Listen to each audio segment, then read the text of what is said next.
Dudhsagar dairy powder વિવાદ મામલો દૂધસાગર ડેરીના ચેરમેન અશોકભાઈ ચૌધરીની સ્પષ્ટતા. વાઇસ ચેરમેને એક્સપાયરી ડેટ વાળો પાવડર જાહેર કરી આક્ષેપ કર્યા હતા. ચેરમેન અશોકભાઈ ચૌધરીનું આ મામલે નિવેદન. ભારતમાં વેચવા માટે બનતા પાવડર ઉપર 18 મહિના તો વિદેશ માટે તૈયાર થતા પાવડર ઉપર 24 મહિના એક્સપાયરી ડેટ લખવામાં આવે છે. આ પછી પણ પાવડર પડી રહે તો તેના સેમ્પલ લઈ ફેડરેશનને મોકલવામાં આવે છે. અશોકભાઈ ચૌધરીની અપીલ. પશુપાલકોની આ સંસ્થામાં એક પૈસાનું પણ ખોટું થતું નથી. અમૂલ બ્રાન્ડમાં કોઈ પણ જાતની બાંધછોડ ચાલતી નથી. ડેરીને પોતાના સ્વાર્થ ખાતર બદનામ કરવાનું બંધ કરો. પોતાના રાજકારણ માટે ડેરીને બદનામ કરવાનું બંધ કરો, તેમ અશોક ચૌધરીએ જણાવ્યું. રિપોર્ટર ચેતન પટેલ, મહેસાણા.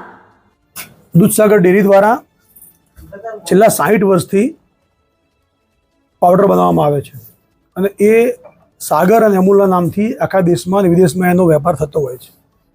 ફેડરેશનના નિયમ પ્રમાણે અને એની સ્ટાન્ડર્ડ પ્રમાણે એની સેલ્ફ લાઈફ 2 વર્ષની હોય છે. પણ ગ્રાહકોના ઘર સુધી માલ પહોંચે, એ વપરાય ના વપરાય એ જોતાં અમે એના ઉપર 18 મહિના બેસ્ટ બિફોર લખતા હોઈએ છીએ.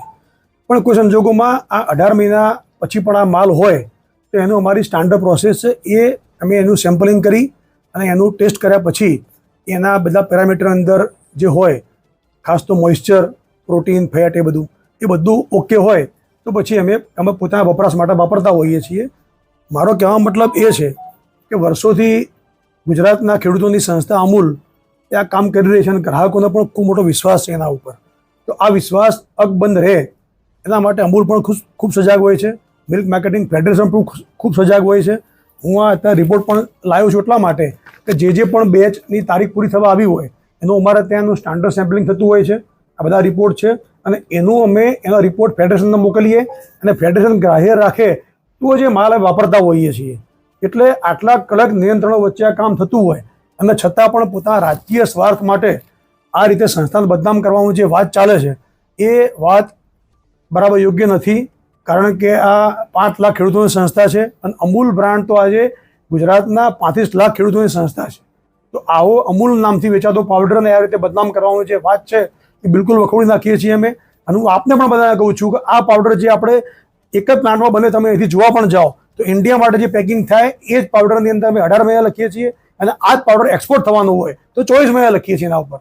એટલા માટે 24 મહિના લખીએ છીએ કે એ વિદેશમાં ક્યારે પહોંચશે, શિપમેન્ટ થાય, ત્યાં પડ્યો રહે, એટલા માટે અમે 24 મહિના લખીએ છીએ. એનો મતલબ એ થાય કે 24 મહિના સુધી પાવડર સેફ છે અને 24 મહિના પછી પણ કોઈ જગ્યાએથી એવું થાય તો સેમ્પલિંગ થતું હોય છે. અહીં તો 18 મહિનાની વાત છે. તો આ આખી વાત બિલકુલ વાહિયાત વાત છે. દૂધસાગર ડેરી એમના ગુણવત્તા નીતિ ઉપર બિલકુલ 100% ખરી ઉતરેલી છે અને આ સંસ્થામાં ખેડૂતો દૂધ જે ભરાવે છે એનું પણ અને આપણા ગ્રાહકોનું એ બધા કામ કરતા હોઈએ છીએ. એ એમનો અંગત પ્રશ્ન હશે, એ કરતા હશે. આજે પણ મને જાણવા મળ્યું કે એ ત્યાં આગળ ચરાડા મુકામે જઈ અને એમને જાતે સીલ તોડ્યું, લોક તોડી અને અંદર જે એનો પ્રવેશ કર્યો. અમે ધારીએ તો ફરિયાદ કરી શકીએ છીએ અત્યારે, પણ એટલા પણ નથી કરતા કે હવે ડેરીનો અંતરનો મામલો છે એ અહીં આવીને કહી શકતા હતા તો એ સાથે અહીંથી અધિકારી આવતો એમના સાથે ખોલીને બતાવતો એમને જે માલ છે તો પડ્યો છે, ક્યાં જવાનો છે. આ કેટલો જથ્થો પડ્યો છે આજે બતાવવામાં આવી રહ્યો? એ લગભગ 400 ટન જેવો માલ પડ્યો છે આશરે. અને એના સિવાય અમારા પાસે કુલ અત્યારે 23,000 ટન પાવડર પડ્યો છે વિવિધ જગ્યાએ. સાહેબ, એમનો આક્ષેપ છે કે ડેરી પાસે પડતર પાવડર હતો, આમ છતાં ફેડરેશન પાસેથી આપણે પાવડર લીધો. આ વાતમાં કેટલું? મારે એમ કેવું છે આપને કે ડેરીઓના ઇન્ટરનલ જે વેપાર હોય એ ફેડરેશન મારફત થતા હોય છે. ફેડરેશન કોઈ ડેરી માલ વેચવા માંગતી હોય અને મહેસાણા ડેરીને જરૂર દેખાતી હોય તો એ ફેડરેશન થ્રુ જ માલ લેવાય. તો એમાં કોઈ કમિશન કટકી લીધી જેવું જરા પૂછો ને તમે એમને. તો શા માટે કોઈ આ વેપારમાં અંદર હશે? પણ જ્યારે એમને દેખાતું હોય માર્કેટ સારું અત્યારે થઈ રહ્યું છે તો માલ લેતા હોઈએ છીએ. મારે આપના માધ્યમથી જણાવવું છે કે અમે 231 રૂપિયાથી લઈને 245 રૂપિયા સુધી અલગ અલગ પાવડર ખરીદ્યો જે ગુજરાતનો મિલ્ક માર્કેટિંગ ફેડરેશનનો જ ખરીદ્યો, કોઈ પ્રાઇવેટ ડેરી પાસે નથી ખરીદ્યો, અમૂલ ફેડરેશન પાસેથી ખરીદ્યો. એ આજે 290 રૂપિયા ભાવ છે એનો. તો એ સંસ્થાનો ફાયદો થાય છે ને એના કારણે. તો એમાં કોઈને શું તકલીફ થાય છે? સાહેબ, તમામ જે પાવડર છે ખરેખર